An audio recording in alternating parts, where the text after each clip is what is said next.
Fala aí pessoal, sou Jorge Nicola, bem-vindos a mais um vídeo do canal, sempre bom ter vocês por aqui, sem perder tempo, pedir para deixar like, se inscrever no canal e ativar as notificações.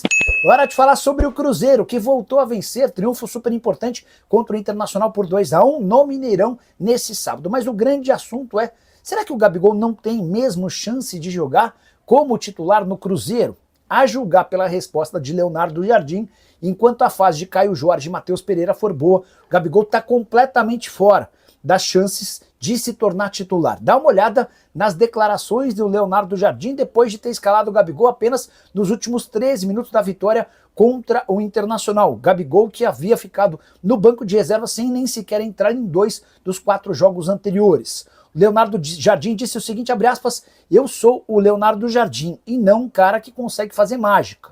Depois ele explica, vocês sabem e eu já disse tantas vezes, o Gabriel é um excelente jogador e um profissional de louvor, mas nessa estrutura de jogo, dentro daquilo que são as minhas limitações, eu não consigo encaixar muitas vezes os 3 jogadores ao mesmo tempo.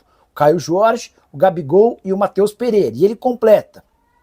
Sempre que testei um sistema mais ofensivo, perdi o equilíbrio da equipe, perdi a capacidade de pressionar, perdi os balanços e perdemos os jogos, com uma média de 3 gols sofridos e 1 gol marcado por partida. Tá muito claro que o Gabigol com o Leonardo Jardim não vai jogar de titular a menos que Caio Jorge ou o Matheus Henrique não estejam à disposição. E a fase do Caio Jorge e do Matheus Henrique, as fases são espetaculares, eles inclusive foram os autores dos gols da vitória por 2-1 contra o Internacional. O Gabigol que soma 31 jogos, 18 como titular, 11 gols e 4 assistências na temporada.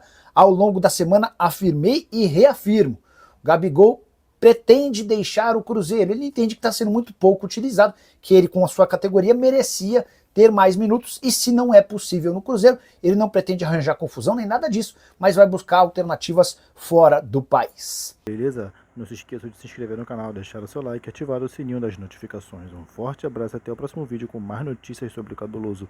Deixa nos comentários o que vocês acham sobre a situação do Gabigol. Um forte abraço, tamo junto.